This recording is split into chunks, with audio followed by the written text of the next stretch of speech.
First and Second Corinthians. Unity in Messiah. I appeal to you, brothers, in the name of our Lord Yeshua Messiah, that all of you agree and that there be no divisions among you, but that you be united in the same mind and the same judgment. After greeting the Corinthians and praising them for their spiritual growth, Paul goes on to address the first of the problems affecting the church, the lack of unity. Throughout the epistles to the Corinthians and others that Paul wrote, we see how he gives us guidelines to solve this problem, which can also affect churches today. One point is clear from the outset: unity in the church cannot be achieved through human effort.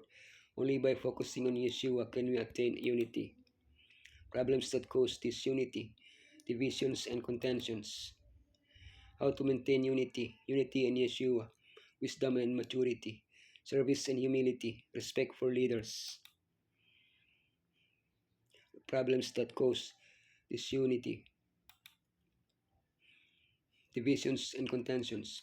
I appeal to you, brothers, by the name of our Lord Yeshua Messiah, that all of you agree and that there be no divisions among you, but that you be united in the same mind and the same judgment. What were the divisions that existed in the church of Corinth?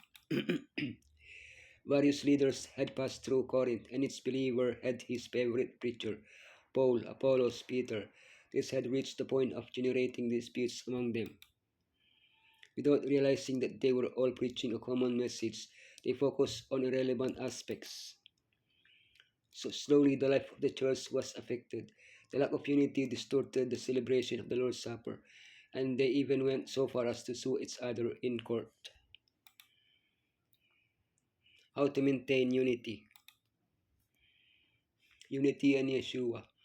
Elohim is faithful who has called you into fellowship with his Son, Yeshua Messiah our Lord. Is Messiah divided? Was Paul crucified for you? Or were you baptized in the name of Paul? With these questions, Paul wants to make them reflect. Unity can only be achieved by having Yeshua as our Lord. Unity is not achieved by adhering to the thoughts or ideas of a brother or sister, or by forming close groups. But unity in Yeshua is not uniformity. It does not imply that we all think the same about everything, or that we all act in the same way. Small differences of opinion, the difference, the different gifts that each one has when they are centered on Messiah, instead of generating disunity, generate unity.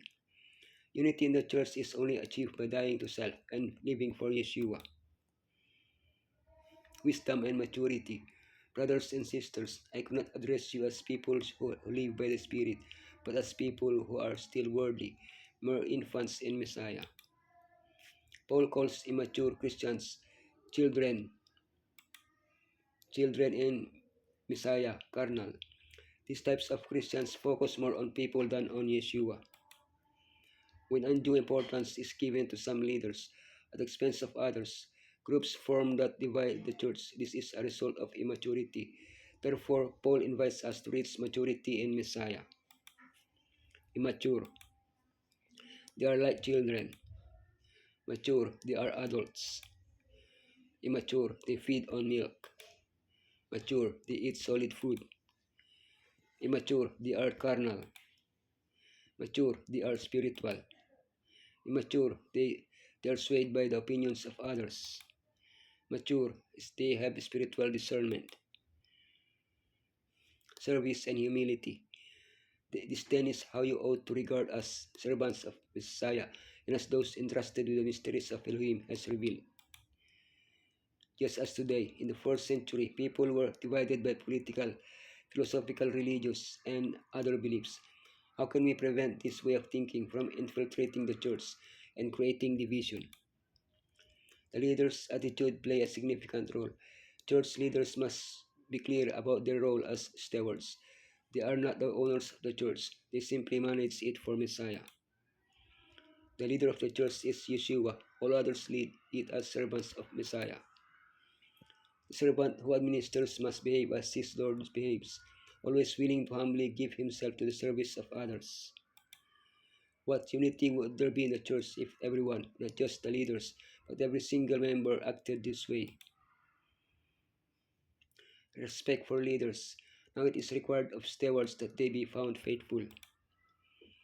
The existence of rivalries and factions surrounding leaders does not mean we should reject them.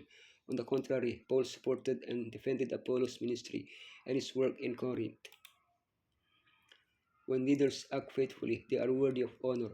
But even when they do not receive that honor, they remain faithful because they know that it is Elohim Himself, not men, who should judge them.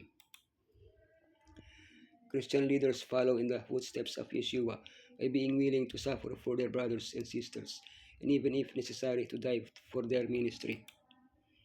Neither leaders nor members are called to fight or argue with each other, but to unite in praising Yeshua and preaching the message of the cross.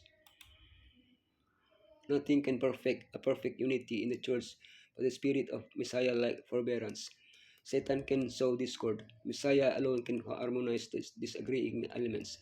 When you as individual workers of the church love Elohim supremely and your neighbor as yourself, then there will be no labored efforts to be in unity. There will be oneness in Messiah. The ears of the report will be closed. No one will take up a reproach against his neighbor. The members of the church will cherish love and unity and be as one great family. Then we shall bear the credentials to the world that will testify that Elohim has sent his Son into the world.